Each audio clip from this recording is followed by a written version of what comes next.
میں جسے چھوٹا اور معصوم سمجھ رہا تھا وہ اتنی بھی معصوم نہیں تھی۔ ہاں کچھ دیر ہو گئی تھی، میں نے ہاتھ چھڑاتے ہوئے کہا۔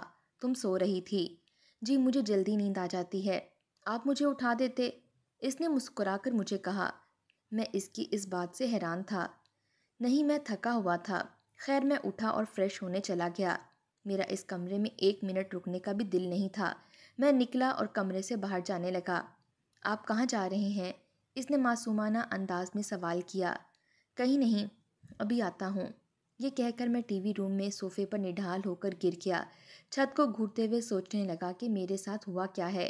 کیا نسیم اس سامنے والے لڑکے کو پسند کرتی تھی؟ کیا وہ دونوں بھاگے ہیں؟ امی اپنی چائے بنا کر اپنے کمرے میں چلی گئی تھیں۔ میں آرام سے اٹھ کر باہر نکل گیا۔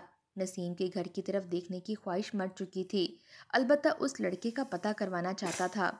ایک طرف چند بچے کھیل رہے تھے۔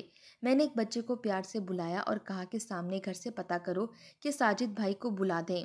وہ جانے لگا تو ایک اور خیال آیا۔ میں نے اسے ایسا کرنے سے منع کر دیا اور خود جا کر ان کا دروازہ نوک کیا۔ 3-4 بار ایسا کرنے کے بعد ایک شخص باہر آیا۔ وہ نہ تو اس کے ابو تھے اور نہ ہی بھائی۔ محلے میں رہ کر اتنا تو پتہ ہوتا ہے کون ہمارے محلے کا ہے اور کون نہیں۔ میں نے موقع غنیمت جانا اور پوچھا، میں ساجد کے دفتر سے ہوں۔ کام تھا، دفتر میں ملا نہیں، کہاں ہے؟ وہ میں نے دیکھا وہ آدمی جو بھی تھا یقیناً اس لڑکے ساجد کا ماموں چچا تھا۔ اس کے چہرے پر نمایاں گھبراہٹ تھی۔ اس کی پریشانی میں نے بھانپ لی۔ وہ ساجد، وہ دراصل کسی کام سے شہر سے باہر چلا گیا ہے، کوئی ضروری کام تھا۔ اس نے لرزتی آواز میں کہا۔ اچھا کب تک آئے گا؟ میں باس کو بتا دوں گا، اگر وہ پوچھیں گے کہ کب آئے گا۔ اس کا تو مجھے پتہ نہیں کہ کب آئے گا، تو بتا دوں گا۔ اللہ حافظ ٹھا کر کے دروازہ بند ہوا اور وہ اندر چلا گیا۔ میں دروازے کے ساتھ کھڑکی سے کان لگائے کھڑا تھا۔ مجھے اندر سے آواز آنے لگی، اب اس کے دفتر سے پوچھنے آئے ہیں، کل محلے والوں کو پتہ لگے گا۔ ہمارے بیٹے کا کارنامہ ایسا ہے کہ ہم کسی کو منہ دکھانے کے قابل نہیں رہے۔ کم بخت بتا دیتا، عزت سے اس کا رشتہ مانگ لیتے۔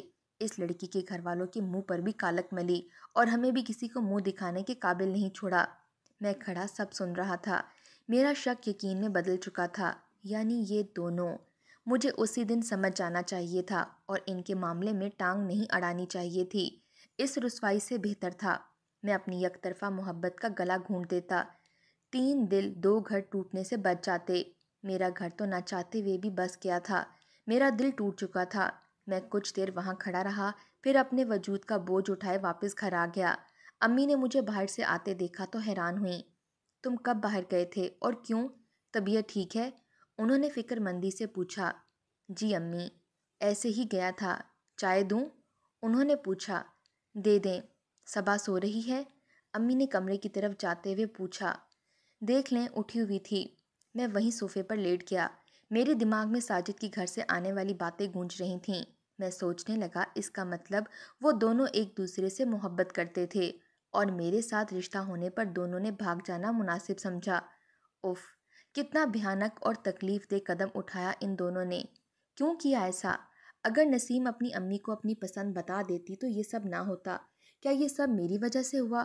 اگر ان کی سچی محبت تھی تو قسم سے میں راستے سے ہٹ جاتا، یوں سب کے گھر والوں کو پریشانی سے بچا لیتا۔ ایک بار وہ کہتی تو، لیکن کیا محبت اتنی خود غرض ہوتی ہے، یا بے وقوف یا پھر اندھی؟